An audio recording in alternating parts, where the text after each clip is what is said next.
Mehmedabad police સ્ટેશનના વિસ્તારમાં ખુલ્લેઆમ બુટલેગર બન્યા બેખૌફ. ગાંધીના ગુજરાતમાં નશાબંધી કાયદાના ધજાગરા. ખેડા જિલ્લાના મહેમદાબાદ તાલુકામાં ખાતરજ ગામે ખુલ્લેઆમ વેચાઈ રહ્યો છે બિયર તથા વિદેશી દારૂ. બુટલેગરનો નવો કિમિયો ખાતરજ ગામની અંદર આવેલા ડેરીની પાછળ આ ઘરમાં વેચી રહ્યો છે ખુલ્લેઆમ બિયર તથા અલગ અલગ બ્રાન્ડનો વિદેશી દારૂ. ખાતરજ ગામમાં ડેરીની બાજુની અંદર આવેલા રસ્તા પર જ વેચી રહ્યો છે વિદેશી દારૂ. ખાતરજ ગામની અંદર આવેલા બુટલેગરે ખુરશી તથા ખાટલામાં બેસીને દારૂ પીવો તેવી પૂરેપૂરી વ્યવસ્થા કરવામાં આવી છે.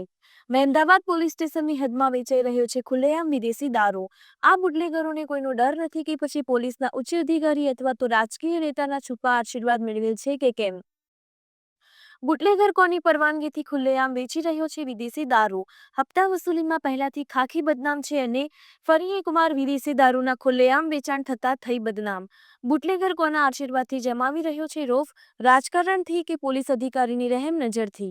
બુટલેગરની દાદાગીરીથી સવાલ થાય છે કે સ્થાનિક પોલીસ પણ મદદગારીમાં સામેલ તો નથી ને? પોલીસ સામેલ નથી તો બુટલેગર સળિયા પાછળ કેમ નથી? અહેવાલ બ્યુરો રિપોર્ટ, ગાંધીનગર.